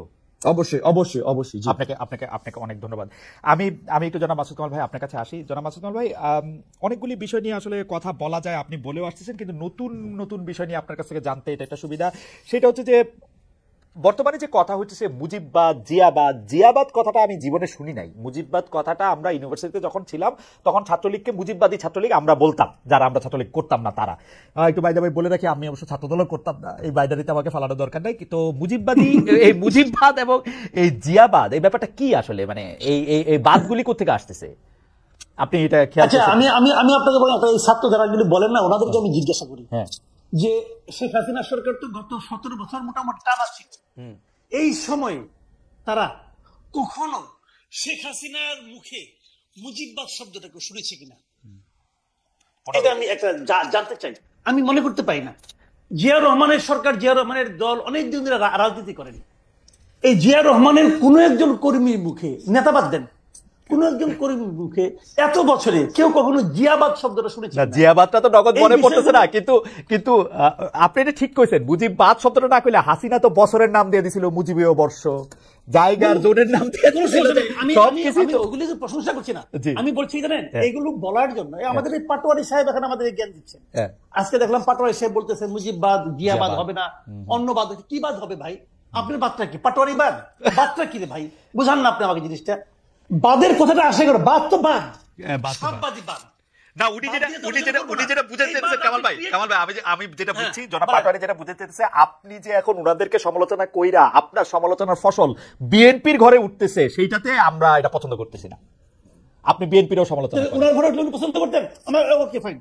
তার ঘরে উঠবে আমি জানি না, উনি কি চান যে আমি সমালোচনা করে ওনার ঘরে আমার ফসল উঠাই দেই? হ্যাঁ, ওনাকে তো আমার আজগুবুলো মনে হয়। কোথা থেকে মুজিববাদ নিয়ে আসলেন, কোথা থেকে জিয়াবাদ নিয়ে আসলেন? যে লোক জিয়াবাদ ক্রিয়েট করতে পারেন তার ঘরে উঠা উচিত। উনি কোথায় এসে এত যে কথা বলেন ভাই, এগুলো আমি এগুলো বলতে চাই না। সিম্পল মানে বিষয়গুলো হলো জানেন, এগুলো বলে আমরা সবসময় বলি একটা কথা, আমি বলি সবসময় যে ভাই আমরা একটা ঐক্যবদ্ধ জাতি চাই। আমি আগে বহুদিন ধরে একই কথা বলতেছি যে বিভক্ত জাতি কখনো অগ্রসর হতে পারে না। শেখ হাসিনা এই 17টা বছর ধরে এই এক আকাম করে গেছেন, জাতিকে উনি ভাগ করতে চেয়েছেন চেতনার নামে, মুক্তিযুদ্ধের নামে, ওনার পিতার নামে দেশটাকে ভাগ করার চেষ্টা করছেন। জিয়াউর রহমানের মতো একজন সেক্টর কমান্ডারকে বলে কি উনি পাকিস্তানে চোর ছিলেন। রাইট। আপনারা জামাতে ইসলামকে নিষিদ্ধ করতে চেয়েছেন, জামাতে ইসলামকে দরজা পর্যন্ত অফিস পর্যন্ত খুলতে দেন নাই। এগুলো তো করেছেন, কেন করেছেন? জাতিটাকে ভাগ করতে চেয়েছেন, ভাবছেন যে ডিভাইড এন্ড রুল, আমি অর্ধেককে ভাগ করে রাখবো, কিছু লোককে দৌড়ের উপর রাখবো, আর বাকিরা আমরা রুল করবো। এখনো সেই একই প্রক্রিয়া আমরা দেখতে পাচ্ছি, জাতিকে ডিভাইড করা। মুজিববাদী একদল জিয়াবাদী লোক, আরেক দল পাটোয়ারিবাদী লোক। ভাই হচ্ছে কি দেশে? হচ্ছেটা কি? আপনি চান কি জুলাই আগস্টের মতো একটা রক্তক্ষয়ী এরকম একটা জিনিসের পরে 15 বছর পরে শেখ হাসিনার এরকম জগদ্দল পাথরের মতো চাইপা থাকার পরে একটা দেশ ক্ষমতায় থাকার পরে আমরা ওই বাইনারি দেখবো যে একবার ইলেকশন হবে বিএনপি জিতবে, আরেকবার ইলেকশন হবে বিএনপির বিরোধী যারা আছে তারা জিতবে, ওইটার মধ্যে থাকবে। আমরা কোনো ধরনের কোনো পরিবর্তন, গুণগত মানগত কিচ্ছু পরিবর্তন আমরা চাইবো না, কিচ্ছু পরিবর্তন আমরা দেখবো না। না আপনি আমাকে বলেন তো ভাই, নির্বাচন ছাড়া আপনি পরিবর্তনটা কেমনে করবেন? নির্বাচনটা পরিবর্তন করবো এই যে ইউনূস সাহেবের মতো ভালো ভালো উপদেষ্টা, তারপরে যে ছাত্রদের মতো ভালো ভালো লোকরা ক্ষমতায় থেকে গুণগত মান পরিবর্তন আনবে, তারা সৎ লোক, তারা সততা দিয়ে মানুষকে বুঝাবে। পলিটিক্যাল পার্টিদের তো আমরা দেখছি তারা খারাপ। তাহলে আপনি চাচ্ছেন অরাজনীতিকরণ, বিরাজনীতিকরণ? না, রাজনীতি হবে পরে, ওরা যখন রাজনৈতিক দল করবে, ওরা যখন রাজনৈতিক দল করে আসবে তারপরে হবে রাজনীতি। আপনার কথা বটম লাইন দুইটাই, রাজনৈতিক দলগুলো সব খারাপ, রাজনৈতিক দল দরকার নাই, আমরা অরাজনৈতিক দল আনবো, তারা কারো কাছে কোনো জবাবদিহি করবে না, ওদের যখন ইচ্ছা হবে ভ্যাট বাড়াই দিবে, যখন ইচ্ছা হবে বই দিবে, যখন বলবে যে বই কবে দিবেন বলতে পারবো না বই কবে দিব। আজকে আমরা দেখলাম যে বইয়ের ট্রাক ধরা পড়তেছে। কেন ট্রাক ধরা পড়তেছে? এটাকে আগে শুনছি, কেন শুনি নাই? যদি বই আপনি ঠিক মতো দিতে পারেন তাহলে তো বইয়ের ট্রাক এনে বাংলা বাজারে এনে বিক্রি করার দরকার পড়ে না। শিক্ষা উপদেষ্টাকে জিজ্ঞাসা করে যে ভাই আপনি কবে বই দিবেন, আমি বলতে পারবো না কবে বই দিতে পারবো। যে দেশের শিক্ষা উপদেষ্টা বলে যে কবে নাগাদ বই যাবে উনি জানেন না, তারপরে উনি কেমন ব্যক্তিত্বের মানুষ, কেমন লজ্জাহীন মানুষ, তারপরে উনি শিক্ষা উপদেষ্টা থাকেন? আপনি আমাকে বলেন রে ভাই, এদেরকে আমার যোগ্য বলতে হবে? ভাই আপনি আমার শুনেন, উনাদেরকে আমি খুব ভালোবাসি, কোনো সন্দেহ না, আমি খুব ভালোবাসি। আপনার ভালোবাসাটা একটু একটু একটু একটু কঠিন ভালোবাসা। আমাকে বলেন আপনি। হ্যাঁ, আমি তার চেয়েও ভালোবাসি আমার সন্তানকে, নিজের সন্তানকে। না, আমার পুত্র প্রায়ই বলে যে বাবা গাড়ি চালানো শিখবো আমি, ওর তো গাড়ি চালানোর বয়স হয় নাই, অথবা বুড়া হয়ে গেছে কিছু একটা। এখন আমি একটা গাড়ি কিনলাম, বললাম যে যাক আমার ছেলে গাড়ি চালাতে চায়, খুব ভালোবাসি, বাবা তুই চালা। আমরা পরিবার নিয়ে বসলাম, কি লাভ হবে? ওই পোলা মরবে, আমরা পুরো সপরিবার মরবো, গাড়িও নষ্ট হবে। ঘটনা দিতেই হবে ভাই। অযোগ্য লোকের হাতে গুরুত্বপূর্ণ দায়িত্ব দিলে ঘটনা এরকমই হবে। যোগ্যতা এবং অযোগ্যতা একটা বিষয় আছে, কিন্তু ভালো মানুষের দিয়ে যোগ্যতা ওদের নির্ধারিত হতো, তাহলে বাংলাদেশের সব মসজিদের ইমাম আইন আপনি বানাই দিতেন। না না কামাল ভাই, আপনি যোগ্য মানুষের কথা বলতেছেন, ভালো মানুষের কথা বলতেছেন, কিন্তু আমার খুব জানতে ইচ্ছে করতেছে আপনি কিসের সাপেক্ষে তুলনাটা করতেছেন? আমাদের 53 বছর বয়সে সাপেক্ষটা কি? মানে কারে আপনি ভালো মানুষ দেখে এদেরকে আপনি খারাপ মানুষ বলতেছেন, কারে আপনি ভালো অ্যাডমিনিস্ট্রেটর দেখে এদেরকে খারাপ অ্যাডমিনিস্ট্রেটর বলতেছেন? আপনি কি জাহিদ মালিকের সাথে তুলনায় বর্তমান স্বাস্থ্য উপদেষ্টারে আপনি খারাপ বলতেছেন? আপনি শুনেন, আপনি যেটা বলছেন সেটা তো এক ধরনের যুক্তি, এবং এটা মনে করেন বাজারে তো যুক্তি আছে, সুযুক্তি আছে, প্রযুক্তি আছে না, এগুলো থাকে, থাকুক, কোনো সমস্যা নেই আমার এটা। বাট আমার কোশ্চেনটা হলো কি, আমার ভালোত্বটা হলো প্রত্যাশার কাছাকাছি কেন আছে। আমি কারোর সঙ্গে কম্পেয়ার করছি না ভাই। আমি বাংলাদেশের সঙ্গে ওই আগে যেরকম সিঙ্গাপুরের সঙ্গে বাংলাদেশে কম্পেয়ার করে মানুষের মধ্যে এক ধরনের স্বপ্ন ঢুকানোর চেষ্টা হইতো, আমি সেই চেষ্টাও করছি না। আমি বলছি যে আমারও তো একটা প্রত্যাশা আছে, এবং আমার প্রত্যাশাটা তো অলৌকিক কোনো প্রত্যাশা না। আমি কিন্তু বলছি না কালকে সব ঠিক হয়ে যাবে। আমি কি প্রত্যাশা করেছিলাম বলেন? দ্রব্যমূল্য বাড়ে কেন? আমরা জেনেছি দুইটা সহজ পদ্ধতি, দুইটা কারণে বাড়ে, চাঁদাবাজির কারণে বাড়ে আর সিন্ডিকেটের কারণে বাড়ে। আমরা মনে করেছি এই সরকারটা এসে এই চাঁদাবাজি বন্ধ করবে, সিন্ডিকেট।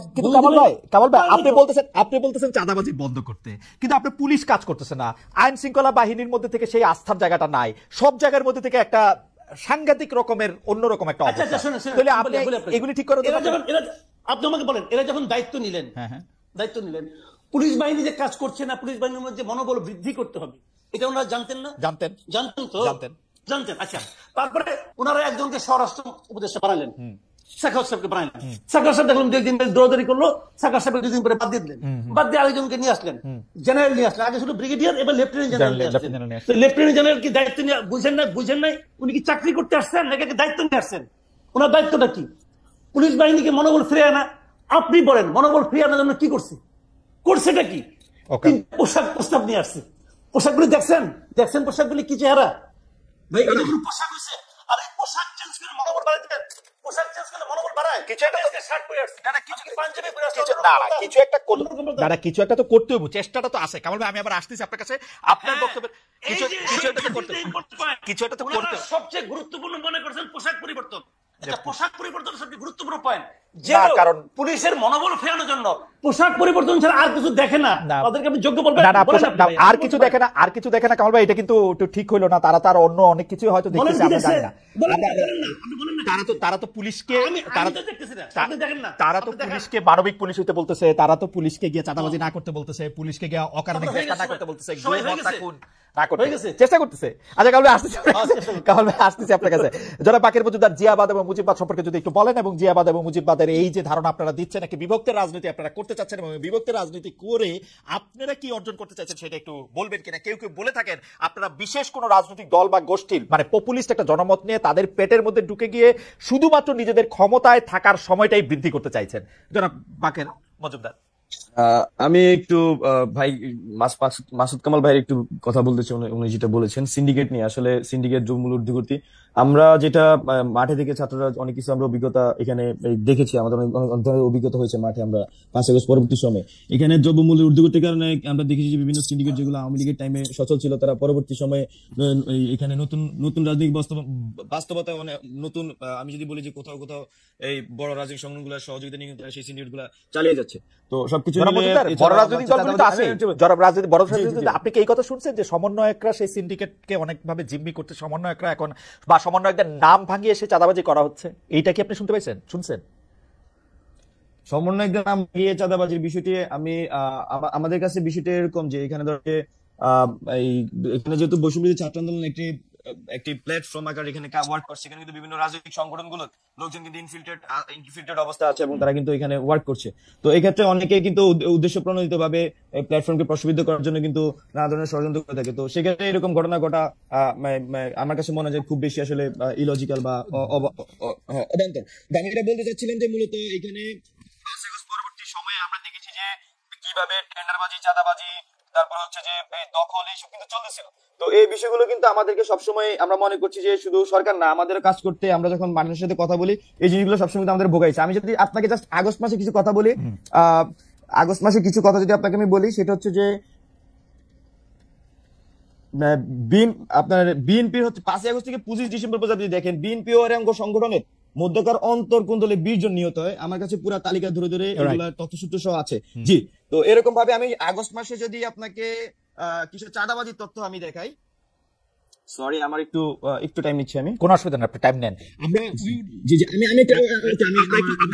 সময় একটু বাড়াবো কামাল ভাই, আপনি যদি অনুমতি দেন একটু আমরা সময় বাড়াবো আজকে, যদি আপনি অনুমতি দেন কামাল ভাই। না কোনো সমস্যা নেই, কোনো সমস্যা নেই মজুমদার, আমরা একটু বাড়াবো সময় প্লিজ। হ্যাঁ, আমি হচ্ছে প্রথম আলো একটি 22 আগস্ট 2024 একটি খবর পড়ছি, আপনার হেডলাইন হচ্ছে পরিবহনে চাঁদাবাজির হাত বদল আওয়ামী লীগ থেকে বিএনপি।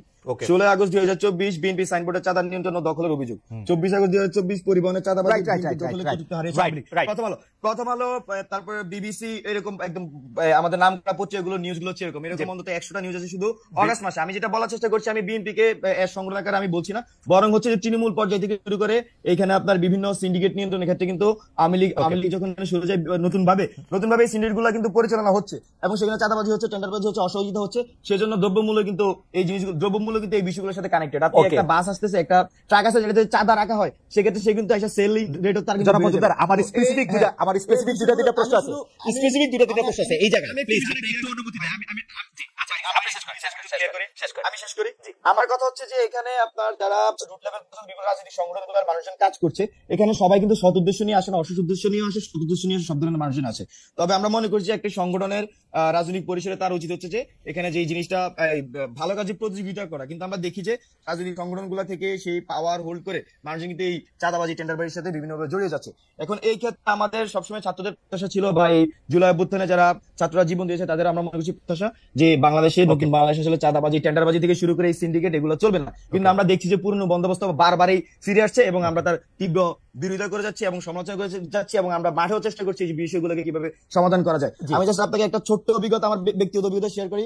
আমি হচ্ছে ঢাকা মেডিকেল মোড় হচ্ছে চা খাই, আপনি হয়তো ঢাকা বিশ্ববিদ্যালয় পরিচালনা জানেন, ঢাকা মেডিকেল মোড়ে আমাদের ইমার্জেন্সি গেটের সামনে আমি চা খাই। এখানে আগে হচ্ছে ছাত্রলীগ চাঁদা তুলতো এবং পুলিশ সেখান থেকে ভাগ নিত, মানে মিলে জিলে ওই সময়কার পুলিশ ছাত্রলীগ চাঁদাবাজি করতো, ভাগ নিত, এবং আওয়ামী লীগের এখানে যুবলীগের নেতারা এটার সাথে জড়িত ছিল। তো এখন 5 আগস্ট পরবর্তী সময় কি হচ্ছে, সেখানে আমি চা খাই, তো সেখানে কি হচ্ছে যে সবগুলো দোকানদারের কাছে আমরা পৌঁছানোর চেষ্টা করছি, কেউ যদি আপনার কাছে চাঁদা চাইতে আসে সেটা শুধু আমাদেরকে জানাবেন, আমরা যার যথাযথ প্রতিবাদ করবো। তো এখন আমরা যেটা দেখেছি যে আপনার সেখানে কিন্তু এই নতুন করে কেউ কিন্তু এই এলাকাতে আপনার চাঁদাবাজি করতে সাহস পাচ্ছে না, একই সাথে এই এলাকার যে পুলিশ সেও কিন্তু ওইভাবে সাহস করতে পারছে না যে আগের মতো করে চাঁদাবাজি করবে। তো আমরা যেটা ভাইয়ের সাথে আমি যেটা এখানে দুইটা জিনিস একসাথে আমি টানার চেষ্টা করেছি, সেটা হচ্ছে 5 আগস্ট পরবর্তী ভাই প্লিজ ভাই আমি একটু শেষ করি। 5 আগস্ট আগে যেভাবে ছাত্রলীগ পুলিশ মিলিয়ে যে সন্ত্রাস চাঁদাবাজি করতো এটা কিন্তু এখন কমে এসেছে। এখানে পুলিশ ওয়ার্ক করতেছে না, ইটস ট্রু, এখানে এখনো ফেসিবাদের দোষ অনেক জায়গায় রয়ে গিয়েছে, বাট এটাও একই সাথে সত্য যে আমি মনে করছি যে অন্তর্বর্তীকালীন সরকার চেষ্টা করতেছে, বা আমাদের এন্ড থেকেও আমরা প্রতিবাদের মাধ্যমে তথ্যের মাধ্যমে আমরা সেই জিনিসটা করে যাচ্ছি। তো এখানে বিষয় এবার বলতে দেন। বলেন। ঘটনাটা হলো মাসুদ কামাল ভাই সহ আরো অনেক সিনিয়র সাংবাদিক একাধিকবার এই প্রশ্ন তুলেছেন যে আপনারা যে রূপায়ণ টায়ারে যে একটা অফিস ভাড়া নিয়েছেন সেটা ভাড়াটা কোত্থেকে আসতেছে। আমি শেষ করি, আপনাদের সমন্বয়কদের সাথে আপনাদের কর্মীদের মারামারি হচ্ছে, এটাকে চিহ্নিত করা যায় যে স্বার্থের সংঘাত। আপনাদের মধ্যে স্বার্থের সংঘাতটা আসলে কি? আপনারা গাড়ি চড়ছেন, বুক ফুলিয়ে আবার বলছেন আপনার মতো 1000 লোক আছে যারা আমাদেরকে গাড়ি দেয়। চাঁদাবাজি বলতে আপনারা আসলে কোন সংজ্ঞায়নের মধ্যে এটার মধ্যে ফেলেন? আপনারা সারা বাংলাদেশে কর্মসূচি করছেন, সেটা থেকে টাকা কোত্থেকে আসছে, আপনারা কিভাবে সেটা ব্যবহার করতেছেন, সেইটা স্বচ্ছতার কথা বারবার বলা হচ্ছে, সেই ব্যাপারটাকে আপনি একটু বলবেন একটু, যে এটা কেমনে হচ্ছে?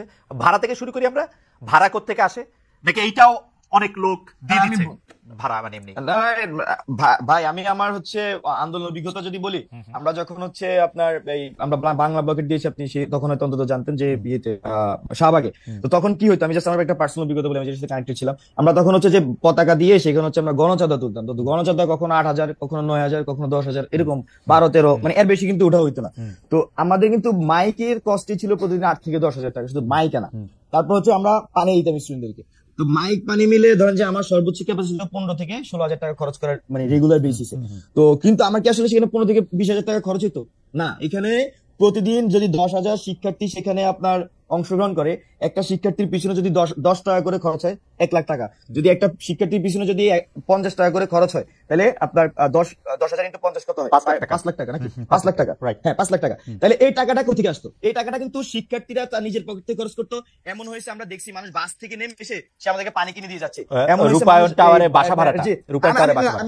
আমি বলছি আন্দোলনের সময় মানুষ আমাদের সাথে স্বতঃস্ফূর্তভাবে অংশগ্রহণ করেছে, এখনো আমাদের সাথে মানুষ স্বতঃস্ফূর্তভাবে অংশগ্রহণ করছে। মানুষ আমাদেরকে কাজ করার জন্য যত ধরনের সহযোগিতা লাগে তারা কিন্তু সেটা করছে। আপনি গাড়ির প্রশ্ন করেছেন, আপনি রূপায়ণ টাওয়ারের প্রশ্ন করেছেন, আমি আপনাকে খুব স্পষ্টভাবে বলতে চাই যে আমরা এখনো যে কোনো মানুষকে যদি বলি ভাই আমাকে একটা বিষয়ে সহযোগিতা করেন, তারা সেটা করবে। আমি জাস্ট আপনাকে একটা উদাহরণ দিচ্ছি, আমি একটা প্রেজেন্ট উদাহরণ দিচ্ছি। এই যে আমার গায়ে যে আপনি ড্রেসটা দেখতেছেন, এটা হচ্ছে আমার হলের এক বড় ভাই, সে আমাকে, আমি এখানে বসছি কথা বলতে, সে আমাকে দিয়ে গেছে তুমি এটা পড়ো, তোমাকে ভালো লাগবে। তো আমাদের হলে থাকতে ইউনিভার্সিটি থাকতে আমরাও বহু বড় ভাইয়ের কাপড় চোপড় পরছি। জি অবশ্যই হ্যাঁ জি, না শুধু কাপড় চোপড় না, আমি জাস্ট আপনাকে বলছি যে মানুষ আমাদেরকে সহযোগিতা করছে। মানুষ চায় যে একটা যারা অনেস্ট লিডারশিপ বাংলাদেশে বিল্ড করুক এবং তার মধ্যে দিয়ে বাংলাদেশ নতুন বাংলাদেশ বিল্ড হোক, এবং সেখানে ভাড়ার টাকাটা কি সহযোগিতা থেকে দিচ্ছেন না যিনি বাড়িওয়ালা তিনি এমনি আপনাকে থাকতে দিচ্ছেন? না না না, বাড়িওয়ালা আমাদেরকে থাকতে দিচ্ছে না, অবশ্যই আমরা ভাড়ার টাকা আমরা এই গণচাঁদার মাধ্যমে আমরা সেটা দিচ্ছি। গণচাঁদা এখনো তুলতেছেন আপনারা প্রতি মাসে? হ্যাঁ, আমরা হচ্ছে যে আমাদের নিজেদের থেকে কন্ট্রিবিউট করে, এছাড়া আমাদেরকে বিভিন্ন আমাদের যখন আমি ব্যক্তিগতভাবে ছাত্র শক্তি করতাম, তখন আমরা যখন ক্যাম্পাসে রাজনীতি করতাম আমাদের কেউ ফান্ডিং করতো না। সেই ভাইকে চিনি, ও আগে এখানে ফ্যাসিলিটি বিরোধী অ্যাক্টিভিজম করতো, তার থেকে ভাই টাকা দিতাম, ভাই 1000 টাকা দেন, ব্যানার করতে হবে, ভাই প্রোগ্রামে খরচ আছে 5000 টাকা, আপনি 2000 টাকা দেন। হ্যাঁ, এইভাবে রাইট নাও সেম ভাবে। আর যখন আপনারা গণশক্তি Even করতেন বা আন্দোলন- রাজপথে ছিলেন বা আন্দোলন করতেন, তখন থেকে কি আপনাদের মনে হয় যে আপনারা একটু বিলাসী হয়ে উঠেছেন, এখন আপনাদের চাহিদাটা একটু বিলাসের দিকে যাচ্ছে, মানে যেমন আপনি যদি নেসেসিটি না বিলাস, সেরকম কি মনে হয়? আচ্ছা, না, আমি- ঠিক আছে এখনো। আমি আপনাকে উদাহরণ সহ যদি বলি, আমি বাকের হচ্ছে যে ফজলক মুসলিম হলের আবাসিক শিক্ষার্থী। আমি ফার্স্ট ইয়ার থেকে হলে ছিলাম, আমার ছাত্র হল থেকে বের করে দেওয়া হচ্ছে 2023 সালে, এক কাপড়ে বের করে দেওয়া আমাকে হল থেকে। তো আমি তারপরে এখানে চানকাপুর মেসে থাকতাম। যখন 5 আগস্ট পরবর্তী সময় আমি 14 আগস্ট আবার এসে হলে এসেছি। হলে আমার যে রুমটা পড়াশোনা অ্যালটেড ছিল সেখানে আমি এসে উঠেছি, ওই রুমে ছিলাম। এখান থেকে শিফট করে পড়াশোনা আমাকে নিউ বিল্ডিং, মানে আমাদের যে মেইন বিল্ডিং এ পাঠিয়েছে, যে রুমে পাঠিয়েছে সেই রুমে পড়াশোনা নিয়ম অনুযায়ী আমি থাকতেছি। তো এখানে আসলে আমার যে আকাঙ্ক্ষার কথা যদি বলি, আমার কাছে মনে হয় না যে আমার ছাত্র হিসেবে যে আকাঙ্ক্ষা সেটা আসলে খুব একটা পরিবর্তন হয়েছে, বা আপনি বিলাসী জীবনের তো প্রশ্নে আসে না। একটা এজিএল ছাত্র হলের মধ্যে যেভাবে থাকে আমি ঠিক সেভাবে থাকছি। এবং আমি মনে করছি যে আমাদের সহযোদ্ধারা তারাও একই রকম আছে। তারা সেই হিসেবে তাদের এখন ধরেন যে আমার যে একটু এফোর্ট করার ক্ষমতা আছে, আরেকজনের তার চেয়ে বেশি এফোর্ট করার সুযোগ থাকতে পারে, তার পারিবারিক বা তার ব্যক্তিগত ভাবে সে সেটা করতে পারে, বা আরো কম থাকলে সে কম ভাবে। আচ্ছা, ঠিক আছে। মানে কোনো পরিবর্তন হয় না। আমরা হ্যাঁ, আমরা মনে করছি যে এখানে মানুষ আমার ব্যক্তিগত জীবন আমি তো বলে দিচ্ছি যে আপনার এবং আপনার সহযোদ্ধাদের কোনো পরিবর্তন হয় নাই আচরণে চলে। এখানে আপনি যে গাড়ির বিষয়টা উল্লেখ করছেন সেটা যদি আমি বলি, এখানে আমাদের ইয়েদের মধ্যে আমাদের সার্জিস ভাই, হাসনাত ভাই, অনেক সময় আমিও নিজে দেখি ওনারা গাড়ি ব্যবহার করেন। তবে এগুলো তো ওনাদের ব্যক্তিগত গাড়ি না। দেখা যাচ্ছে যে একটা মানুষ কিন্তু আপনি তারা গাড়ি দিয়ে আর কিছু চায় না, তারা গাড়ি দিয়ে আর কিছু চায় না। আমি আপনাকে বলি, ধরেন যে আমাকে বাংলাদেশের কোন একটা টিভি চ্যানেল ওনারা আমাকে একদিন উত্তরা পাঠাতে, মানে উত্তরা যাওয়ার সময় তাদের গাড়ি দিচ্ছিলাম, ব্যবহার করছি। আমি ওই টিভি চ্যানেলকে কি দিয়েছি, সাক্ষাৎকার ওনাদেরকে দিই। তারাও কি ওই টিভি চ্যানেলের মতো, ধরেন আমি কুমিল্লা গেলাম, আমি আপনাকে হ্যাঁ, আপনি এটা প্রশ্ন করতে পারেন, কিন্তু আপনাদের হয়তো আমি জানি না আপনি বাইরে থেকে জিনিসটা বাংলাদেশে ফিল করতে পারতেছেন কিনা। বাংলাদেশে অসংখ্য মানুষ আছে, শুধু আমাদের মানে আমরা যে এই আন্দোলনগুলির সামনে দাঁড়িয়েছিলাম, এই রেসপেক্টের জন্য তারা চায় যে আমরা বাংলাদেশে দাঁড়াই এবং বাংলাদেশের মানুষকে বিনিময় আর কিছু করি। বিনিময়ে তো সে তো চায় আমরা সার্ভ করি, কাকে? সে সৎ লিডারশিপ চায়, জনগণকে সার্ভ করি, জনগণকে সার্ভ করা অবশ্যই ফ্যান্টাস্টিক। আমি একটু জনাব মাসুদ কামালের কাছে, জনাব মাসুদ কামাল, নতুন কোনো প্রশ্ন নেই। আমার মনে হয় যে জনাব বাকের মজুমদার অনেকগুলি প্রশ্নের আপনার জবাব দিয়েছেন, বা যে প্রশ্নগুলো আপনি তুলেছেন সেই প্রশ্নের জবাব দিয়েছেন। আপনি যদি এখন একটু কনক্লুডিং, আমরা একদম শেষ পর্যায়ে কনক্লুডিং 2 মিনিট একটু বলেন, তারপর আমরা এটা। আমি 2 মিনিট একটা কথা বলি। সেই জিনিসটা হলো কি, বাকের মজুমদার যে কথাগুলো বললেন, ওনাকে একটা পরামর্শ দিব। যখন মানুষের মনে নানা রকম প্রশ্ন কিন্তু উঠে, সেই প্রশ্নগুলো আপনারা ইয়ান, এখন আপনাদের সামনে বিরাট ভবিষ্যৎ আছে। এই প্রশ্নগুলির সঙ্গে নানা রকম সন্দেহ থাকে। তারা যদি প্রশ্নগুলির জবাব না পায়, তখন সেই সন্দেহগুলো একটা বিকৃত চেহারা নিয়ে কিন্তু তাদের সামনে মনে গেঁথে যায়। সেই চেহারাটা সুখকর না। আমরা আপনাদের ওই চেহারাটা দেখতে চাই না, আপনাদের সম্পর্কে ওই ধরনের কথা শুনতে চাই না। আমি রিকোয়েস্ট করবো, আমি রিকোয়েস্ট করবো মাসুদ ভাই শেষ করুন, তারপরে বাকের ভাইও বললেন। হ্যাঁ বলেন। আমি আপনাদের রিকোয়েস্ট করবো যে রূপায়ণ টাওয়ারে আপনাদের বাসা ভাড়া নিয়ে যেহেতু কথাটা উঠেছে, আমিও তুলেছি, আপনারা প্লিজ দয়া করে জানান আপনারা কত টাকা ভাড়া দেন, 1 নম্বর। 2 নম্বর হলো, আপনারা যদি চাঁদা হয়ে থাকেন তাদের কাছ থেকে রসিদ নিয়ে চাঁদা নেন কিনা, সেই তালিকাটা একটু প্রকাশ করেন। এটা হলো ট্রান্সপারেন্সির জন্য প্রয়োজন। আর যে গাড়ির কথা বলেন, বিভিন্ন লোক গাড়ি চড়তে দেয়, উপহার দেয়, যে তুমি আমার গাড়িটা নিয়ে যাও, চিরদিনের জন্য নিয়ে যাও, এগুলো যে বলেন আপনারা না, এগুলো এই দেশের মানুষ শুনে অভ্যস্ত। একসময় আমরা দেখেছিলাম যে ওবায়দুল কাদের হাতে রোলেক্স টোলেক্স, বিভিন্ন ফিলিপ পাতেক, এই ধরনের নানা ধরনের দামি দামি ঘড়ি, যার দাম 30 লাখ 40 লাখ টাকা। ওবায়দুল কাদের সাহেব জবাব দিতেন, বলতেন আমাকে অনেকে গিফট আকারে দেয়, বন্ধুরা গিফট আকারে দিলাম, না করবো কেমন করে? ভাই, গিফট কি মানুষ এমনি এমনি দেয়? এমনি দেয়? যে দেয় সে কি তার নিজের স্বার্থ আদায়ের জন্য দেয় না? বাংলাদেশের মানুষ এত ভালোবাসা করে, ভাই আমি তো আজকে 2 বছর ধরে চাকরি করি না, আমার তো কেউ ভালোবাসে কিছু দেয় না। ঘটনাটা কি ভাই? এটা এমনি এমনি দেয়? আচ্ছা, এই আন্দোলনের আগে আপনারা তো অনেক দিন আন্দোলন করছিলেন, তখনও দিত, ক্ষমতা ধরো আগে দিত। কামাল ভাই, আমি ঠিক করছিলাম যে মানে এটা কোন রকম ইয়া করবো না, কিন্তু দর্শকদের মধ্যে কেউ জানতে চাইছেন আপনি কি একই ভাবে জনাব তারেক রহমান এত বছর ধরে লন্ডনে কি সেটা আপনি জিজ্ঞেস করেন? অবশ্যই আমি এই প্রশ্ন আমি এই 5ই আগস্টের আগেও করেছি, 5ই আগস্টের পরেও করেছি। আমি বলেছি ওনার ইনকামটা কি, আমি বলেছি, আমি এখনো প্রশ্ন করি ওকে, ওনার যেহেতু আমরাই প্রশ্ন করি, সাংবাদিকদের আমাদের এই প্রশ্ন করাই আমাদের দায়িত্ব। আপনি শেষ করেন। আমি বলেছি যে জয়ের ইনকাম কি, বলুক জাতির কাছে, আমরা জানতে চাই জয়ের কি ইনকাম, তারেক রহমানের কি ইনকাম, আমাদের জানার দায়িত্ব, আমরা এটা কর্তব্য মনে করি। যদি ওনারা না দেন যে একইভাবে বিএনপি কি রসিদ দিয়ে টাকা তোলে কিনা, অবশ্যই বিএনপির অফিসের ভাড়া কোত্থেকে দেয়, কে দেয়, এগুলি আমরা জানতে চাই তো না? অবশ্যই, কেন জানতে চাবো না, অবশ্যই চাই। এবং যদি না দেয় আমরা সন্দেহ করব, আপনারা চাঁদাবাজি করছেন, এবং যারা চাঁদা দেয় তারা কোনো কিছু বিনিময় ছাড়া চাঁদা দেয়, এরকম ঘটনা পৃথিবীর কোথাও নাই। কামাল ভাই, আপনি তো 30 বছর, না আমি তো 30 বছরের কাছাকাছি, আমরা কি দেখছি যে কোনো সময় জানাইছে কোন জায়গা থেকে কেউ রসিদ করবে? ভাই এই জন্যই তো এই দলগুলোর উপর পরিপূর্ণভাবে আস্থা রাখতে পারি না। ওকে, আচ্ছা ঠিক আছে, রাখতে পারি না। ঠিক আছে। আমার মনে হয় কামাল ভাই আপনাকে ধন্যবাদ। কামাল ভাই আপনি কি শেষ করছেন? আমরা যারা বাকির মধ্যে আনইন্টারাপ্টেড 2 মিনিট একটু শুনতে চাই একটা। বাকির ভাই বলেন। আপনি হচ্ছে আমি বলবো যে মাসুদ কামাল ভাইয়ের জন্য আমার দুঃখ হয়েছে যে ভাই নাকি গিফট পান না। তো আমার আমি আমার ভাইয়ের জন্য দুঃখ হচ্ছে। আমার হচ্ছে যে মানে এখন তো সরকার পতন হয়েছে, তার আগে আমার পুরো লাইফ টাইমের বেশিরভাগ সময় আমি গিফটে জামা কাপড় পরে কিন্তু আমি চলছি, মানে মানুষজন ভালোবেসে, আমার বন্ধুরা আমাকে গিফট করে, মানে খুব এমন না যে আমাকে খুব দূরের মানুষরা দিচ্ছে, আমার বন্ধুরা আমাকে গিফট করে। এবং আমি যখন এখানে আমি জাস্ট বলি আমার ধরেন যে আমার এমন ফ্রেন্ডস আছে,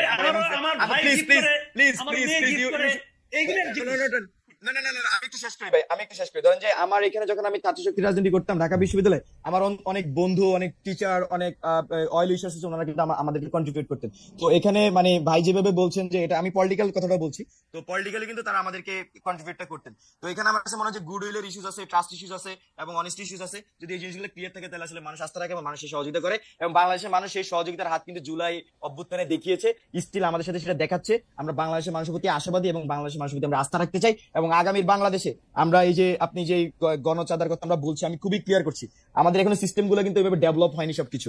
আমরা খুব শীঘ্রই আমরা এই সিস্টেম গুলো ডেভেলপের কাজ করছি। খালেদ ভাই যে প্রশ্ন করছেন আমি খুবই সাধুবাদ জানাই। এগুলা ক্লিয়ার হওয়া উচিত শুধু আমাদের না, প্রত্যেক, আমি মনে করছি যে রাজনৈতিক দলগুলো এই বিষয়গুলো ক্লিয়ার থাকা উচিত। আমরা যদি ছাত্র